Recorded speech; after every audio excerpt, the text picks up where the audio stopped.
our guys showed up on the scene in an attempt to serve those warrants. When we encountered this individual, he did resist, he did not cooperate, he did pose a lethal threat to our officers. As they're trained to do, our guys attempted to de-escalate the situation. Our guys attempted to use some less lethal weapons, and then ultimately and unfortunately the encounter resulted in a very violent end involving shots fired from one of our police officers. Now, it is our standard practice anytime we have an officer involved shooting that we're not going to investigate it ourselves. We're not going to investigate what happened. We're going to reach out to another agency. In this case, we have contacted Lauderdale County Sheriff's Office and asked Sheriff Hamilton to have his investigative team come out, take over the scene. They're going to do all of the scene processing. They're going to interview all of the witnesses that are there. They're going to talk to all of the police officers. That's not our job, not our role. We pass that off to a second agency, an independent agency, who will come in and conduct a very thorough investigation. The way these things work, they'll complete their investigation.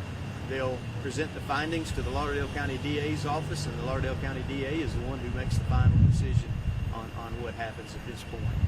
Obviously, we're concerned about the well-being of our officers, and they're going to be placed on a leave pending the outcome of some of this. We want them, to get a chance to catch their breath after an encounter like this. So, at this point, that's where we're at, and we will let Sheriff Joe Hamilton take over any of the remaining details. He'll give you names, he'll give you outcomes. He's going to be the one who will answer the remaining questions. But I did want to let you know where we stood at this point, and I'll take just a couple of questions at this time. Can you clarify lethal force? Lethal force is shots were fired from from an officer's hand. So was it the tase ahead of time or something like that? We did use, again, I'll let Sheriff Hamilton give you some of the details. We did use attempt to use less lethal force in the process of apprehending. Can you say how many officers fired, or how many shots? I think that's going to be part of the investigation that Sheriff Hamilton will be able to answer. He's going to be able to answer who all was involved, how many shots may have been fired, and again, what happened with the individual. I'm going to defer all of that. At this point, it's so early in the investigation. You can see the crime scenes being processed behind us. They're going to be out here for hours today doing that, and I think those questions are very preliminary. We're not even sure we have the answers to those yet. All of those, that'll be part of what the Sheriff's Office will have to answer. Did he have a gun? I saw an officer with a gun had been found. He presented a very violent, lethal threat in his resistance to our attempts to take him into custody. I'll leave it at that. And again, as far as some of the details, Sheriff's Office can provide those details. What else?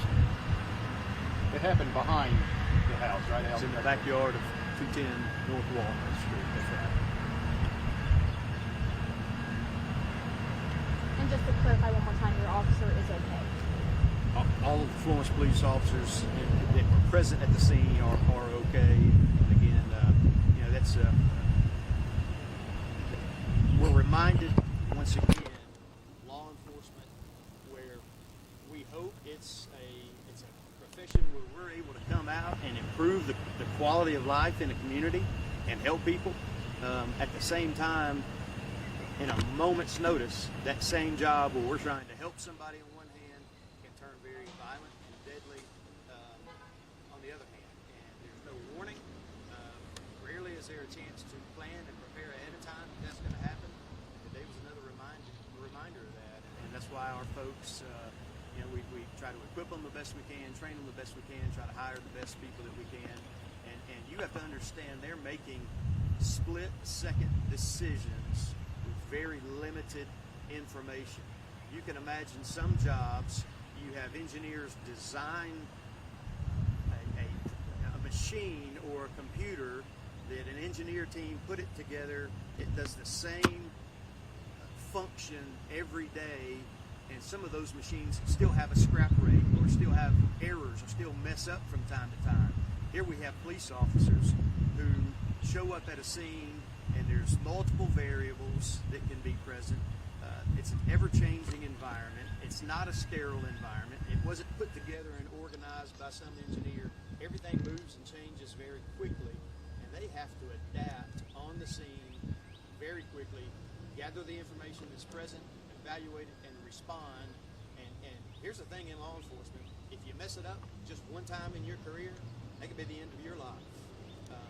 At the same time, law enforcement is a profession where a grade of 99.9 is a failing grade, right? When law enforcement officers go out and make a split-second decision based on limited information, if it happens to be the wrong decision, that's not a reflection on today. But in those cases, it happens to be a wrong reflection. We ignore all of the good things that law enforcement has done, and we talk about the one failure that happened. So 99.9% in law enforcement, failing grade. Everybody thinks law enforcement is evil and wicked and doing the wrong thing.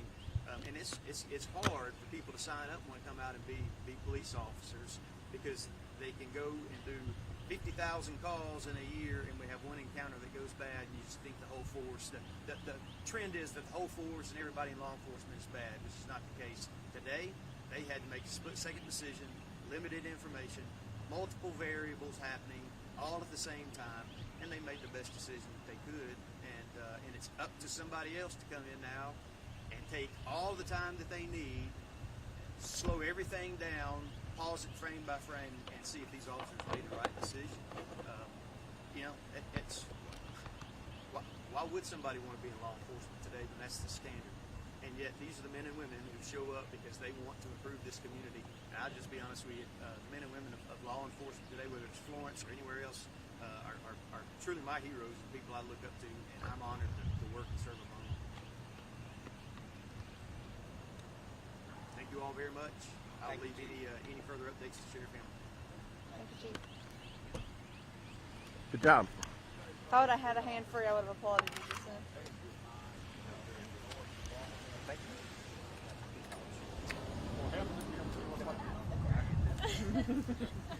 Well, I wasn't in your way. I let him know I was going to brief you guys. I float around. I'm just making steel.